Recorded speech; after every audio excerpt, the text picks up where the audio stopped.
Olá, o Senado agora está de volta com notícias sobre 3 comissões de inquérito para investigar assuntos do futebol, um esquema para sonegar impostos e outro para prejudicar a saúde pública. Esse último é um esquema que desvia dinheiro do SUS e encarece os planos de saúde. A máfia das próteses chega a colocar vidas em risco com cirurgias desnecessárias. O mercado nacional de produtos médicos movimentou 4 bilhões de reais com dispositivos implantáveis. Isso só no ano passado. A CPI que investiga o setor fez uma audiência com representantes dos médicos, das secretarias e dos planos de saúde para identificar as falhas na fiscalização. O diagnóstico é unânime. Falta padronizar produtos e nomenclaturas, criar mecanismos para verificar a qualidade dos equipamentos e regular o preço das peças implantadas. Disparidades de preços muito grandes entre diferentes compradores, diferentes regiões e entre a porta da fábrica e o preço que é instalado, o preço do produto, do material instalado na pessoa. Então, uma disparidade de preço absolutamente sem explicação. Para dar mais transparência ao processo de produção, aquisição e uso de órteses, próteses e materiais especiais, o governo criou este ano um grupo de trabalho interministerial. A meta é elaborar um marco regulatório para esses dispositivos médicos e, assim, frear irregularidades. Não são justificáveis os preços praticáveis, né? O controle de qualidade, esse é algo que a gente ainda precisa avançar. Segundo o representante do Conselho Federal de Medicina, a indicação de cirurgias de prótese sem necessidade em troca de comissão é um problema não só ético como legal e cabe à polícia atuar nesses casos. Os corruptos, eles estavam aproveitando a própria justiça para perpetrar a corrupção. É inacreditável isso. Então eles orientavam os pacientes a entrar com processos judiciais, né, iludindo os pacientes, e a própria justiça dava autorização para o implante daquele material. Provavelmente a origem de todos esses crimes é o fato de os profissionais continuarem indicando marcas ou fornecedores exclusivos. Em relação à nossa resolução 1956 de 2010, no seu artigo 3º, ela veda ao médico exigir marca ou fornecedor, né? Mas, infelizmente, isso é uma coisa que continua acontecendo, nós reconhecemos que continua acontecendo com a cumplicidade de todos que participam desse processo. Outra CPI a se reunir nesta quinta-feira foi a que investiga a venda de sentenças no CARF, o Conselho Administrativo de Receitas Fiscais. Os senadores que começam a desvendar o esquema para anular multas e reduzir impostos devidos por empresas ouviram o presidente da montadora Mitsubishi. Por que e principalmente como uma multa de 266 milhões de reais foi reduzida para menos de 1 milhão? O presidente da Mitsubishi Motors do Brasil não soube responder a essa pergunta. Apesar de nós termos um departamento jurídico na MMC Automotores, nós temos advogados contratados dependendo da matéria. Segundo as investigações da CPI, esses escritórios teriam, por sua vez, intermediado o pagamento de conselheiros do CARF para comprar sentenças anulando multas milionárias. Para os senadores, o suposto esquema junto à Mitsubishi pode ter sido usado como modelo para extorquir outros grandes clientes.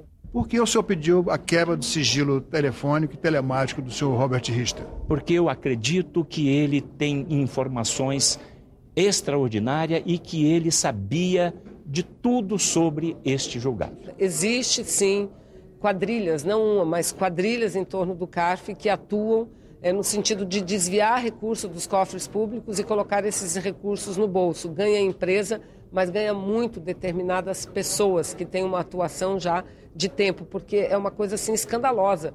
O CARF, você tem hoje um conselheiro, aí acaba o mandato dele, é o filho, é o irmão, é o cunhado, é como se fosse assim uma linha hereditária de pessoas atuando. Isso não é possível mais que continue, que siga. A quebra dos sigilos do presidente da Mitsubishi ainda tem que ser votada. A CPI já aprovou e vai pedir os dados fiscais e bancários de 5 pessoas, ex-conselheiros do CARF e consultores de empresas. e foram convocados a depor os dirigentes da Engevix Engenharia e da Huawei, uma multinacional de equipamentos eletrônicos, além de Otacílio Cartacho, ex-presidente do CARF. E 40 dias depois de criada, está completa a CPI que vai investigar a CBF e a organização da Copa do Mundo no Brasil. Os últimos integrantes foram nomeados na quarta-feira. Veja quem são os 11 titulares da comissão de inquérito. Pelo bloco de apoio ao governo, indicados os senadores Humberto Costa, Zezé Perrella, Ciro Nogueira e Donizete Nogueira. Pelo bloco da maioria, Eunício Oliveira, Romero Jucá e Omar Aziz. Pela oposição, os senadores Álvaro Dias e Davi Alcolumbre. O senador Romário é o indicado pelo bloco Socialismo e Democracia. E Fernando Collor representa o bloco União e Força. Para funcionar de fato, a CPI da CBF ainda precisa ser instalada. A data não foi marcada. Nesta semana, o Senado aprovou a Política Nacional de Combate à Desertificação, que agora precisa ser sancionada pela presidente Dilma Rousseff. Na região Nordeste, pelo menos 20 áreas estão se transformando em deserto. É o que pesquisadores da Embrapa confirmaram na Comissão Mista de Mudanças Climáticas.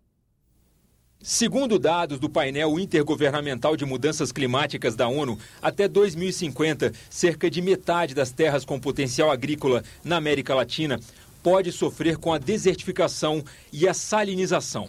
Com 1 milhão de quilômetros quadrados, 30 milhões de habitantes e mais de 1.000 municípios, o Nordeste brasileiro é a região mais sensível a estes processos de mudanças climáticas. Segundo os pesquisadores da Embrapa, já existem diversos núcleos de desertificação espalhados pelo semiárido brasileiro. Um dos fatores que contribui para o problema é o uso da lenha e do carvão vegetal de origem clandestina para fomentar atividades econômicas. Exemplo da indústria do gesso no extremo oeste do estado de Pernambuco. Outro problema, o desmatamento da caatinga não é facilmente identificável por imagens de satélite, assim como acontece na Amazônia. Isso aí é uma realidade ali no sul do Piauí. Essa é uma realidade ali na região de Cabrobó, muito próximo à Petrolina. Aqui no Ceará, naquela região de lá do norte do Ceará, na região perto de Sobral, na região de Irauçuba. Então são situações que, se chega a esse ponto, é praticamente impossível recuperar, porque leva muito tempo para que isso aconteça e um custo muito grande. Antônio Rocha Magalhães, assessor do Ministério da Ciência e Tecnologia, afirmou que um longo caminho foi percorrido até que o Brasil pudesse aprovar a Política Nacional de Combate à Desertificação, que vai à sanção presidencial. A Convenção de Combate à Desertificação efetivamente nasceu na Rio 92, onde se recomendou a negociação, o que foi feito nos 2 anos seguintes. Em 1994, ela foi assinada e em 1996 entrou em efetividade. Finalmente, deliberamos e aprovamos no plenário do Senado Federal aquilo que se constituirá no marco legal da política pública do governo nacional para lidar com esse tema de grande relevância para todos nós brasileiros e, sobretudo, os brasileiros do semiárido. A presidência divulgou nota pública sobre notícias divulgadas nesta quinta-feira sobre a ação de improbidade administrativa que a Justiça Federal de Brasília abriu contra o presidente Renan Calheiros. Segundo as reportagens, o Ministério Público Federal acusa o senador de apresentar emendas a favor da construtora Mendes Júnior. Em troca, a empreiteira teria pagado as despesas de uma filha de Renan entre 2005 e 2007. Em nota, a presidência do Senado afirma que o assunto não envolve dinheiro público e que a iniciativa de ser investigado partiu do próprio senador. Nega que exista emenda ao orçamento de autoria dele para beneficiar a construtora. Diz que já provou com documentos a origem lícita de suas rendas e que não recebeu vantagens indevidas. Argumenta ainda que as mesmas denúncias foram apuradas e arquivadas pelo Conselho de Ética do Senado e que outras acusações citadas foram arquivadas pelo Supremo Tribunal Federal. O Senado decidiu mudar o acesso ao plenário. A comissão diretora publicou um ato que determina: a tribuna de honra, que fica junto aos senadores, será reservada apenas a assessores parlamentares credenciados. Na quarta-feira, durante a votação da MP do salário mínimo, vários senadores, principalmente Cristóvão Buarque, chegaram a ser insultados por pessoas que acompanhavam a sessão. Nesta quinta, o vice-presidente do Senado explicou a mudança no acesso. Vamos tentar diminuir o trânsito de pessoas aqui para que os senadores possam trabalhar com tranquilidade e não termos aí o desaforo, as agressões, a falta de educação que tivemos que conviver ontem, injustas agressões ao senador Cristóvão. E a partir então de agora, só ficam nesse espaço as pessoas que tenham credenciais para tanto. Convidados, temos as galerias para os convidados que queiram nos dar o prazer da presença aqui na casa. O Senado agora volta a qualquer momento. Até a próxima.